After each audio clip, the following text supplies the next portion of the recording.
and welcome back to my blog. Epictetus on how magnanimity is consistent with care. Things themselves, materials, are indifferent, but the use of them is not indifferent. How then shall a man preserve firmness and tranquility, and at the same time be careful and neither rash nor negligent? If he imitates those who play at dice, the counters are indifferent, the dice are indifferent. How do I know what the cast will be? But to use carefully and dexterously the cast of the dice, this is my business. Thus then in life also the chief business is this: distinguish and separate things, and say, externals are not in my power. Will is in my power. Where shall I seek the good and the bad? Within, in the things which are my own. But in what does not belong to you, call nothing either good or bad, or profit or damage, or anything of the kind. What then?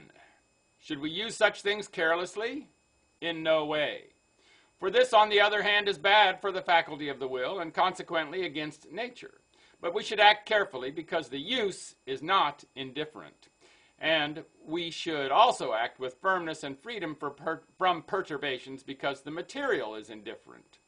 For where the material is not indifferent, there no man can hinder me or compel me. Where I can be hindered and compelled, the obtaining of those things is not in my power, nor is it good or bad, but the use is either bad or good, and the use is in my power. But it is difficult to mingle and to bring together these two things. The carefulness of him who is affected by the matter or things about him, and the firmness of him who has no regard for it, but it is not impossible, and if it is, happiness is impossible. But we should act as we do in the case of a voyage. What can I do?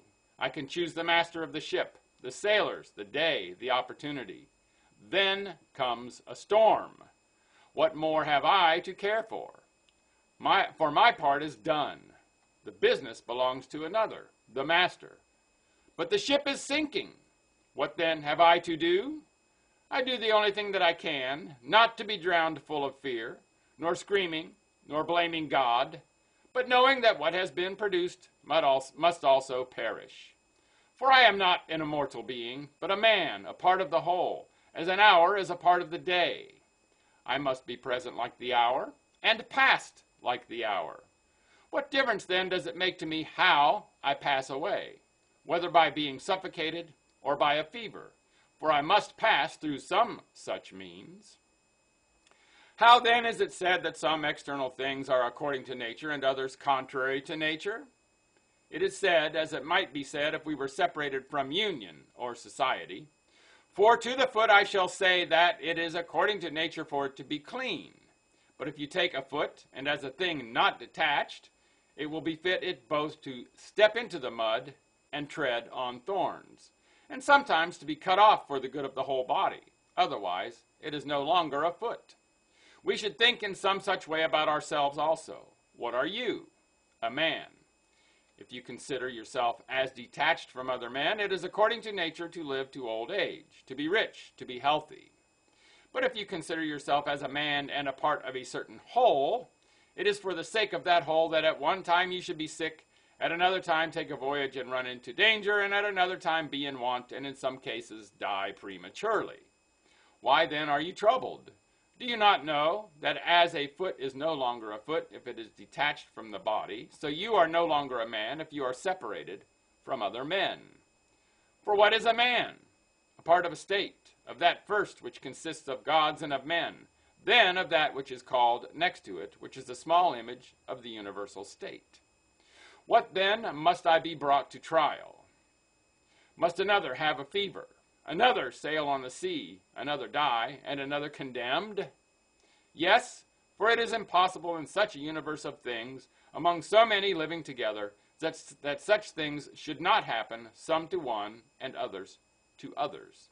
It is your duty then, since you are come here, to say what you ought, to arrange these things as it is fit.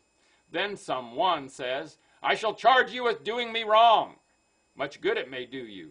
I have done my part, But whether you also have done yours, you must look to that, for there is some danger of this too, that it may escape your notice. And that was a little more from Epictetus on how magnanimity is consistent with care. Tomorrow's Christmas. Make it a great day, and bye for now.